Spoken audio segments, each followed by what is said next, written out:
রাগ উঠলে এই একটি দোয়া আপনার জীবনই বদলে দিতে পারে। মানুষ যখন রেগে যায় তখন সে এমন কথা বলে ফেলে, এমন কাজ করে ফেলে যার জন্য পড়ে অনুতপ্ত হতে হয়।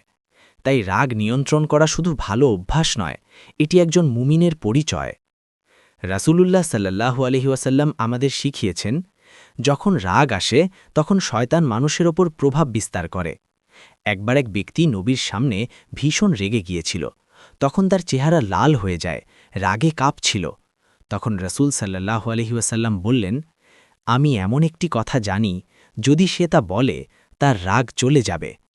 সেই দোয়াটি হল, আউযু বিল্লাহি মিনাশ শাইতানির রাজীম। অর্থ, আমি বিতাড়িত শয়তান থেকে আল্লাহর আশ্রয় চাই। রেফারেন্স, বুখারী ৭৪৮, মুসলিম ২৬১০।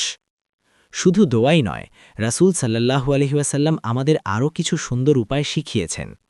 ১. রাগ উঠলে এই দোয়াটি পড়ুন। ২. দাঁড়িয়ে থাকলে বসে পড়ুন, বসে থাকলে শুয়ে পড়ুন। ৩. সম্ভব হলে ঠান্ডা পানি দিয়ে অজু করুন, কারণ রাগ আগুনের মতো, আর পানি তা নিভিয়ে দেয়। আল্লাহ তাআলা বলেন, যারা রাগ সংবরণ করে এবং মানুষকে ক্ষমা করে, আল্লাহ তাদের ভালোবাসেন। সূরা আলে ইমরান, আয়াত ১৩৪। ভাবুন তো, একটা ছোট্ট দোয়া আর কয়েকটা সহজ অভ্যাস আপনার সম্পর্ক বাঁচাতে পারে, পরিবারে শান্তি আনতে পারে, এমনকি আপনার আখিরাতও সুন্দর করে দিতে পারে।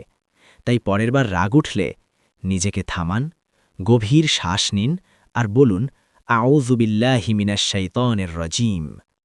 ভিডিওটা শেয়ার করুন, হয়তো কারো রাগ কমে যাবে, কারো ভাঙা সম্পর্ক ঠিক হয়ে যাবে। আর এরকম হৃদয় ছুঁয়ে যাওয়া ইসলামিক কন্টেন্টের জন্য ফলো করতে ভুলবেন না।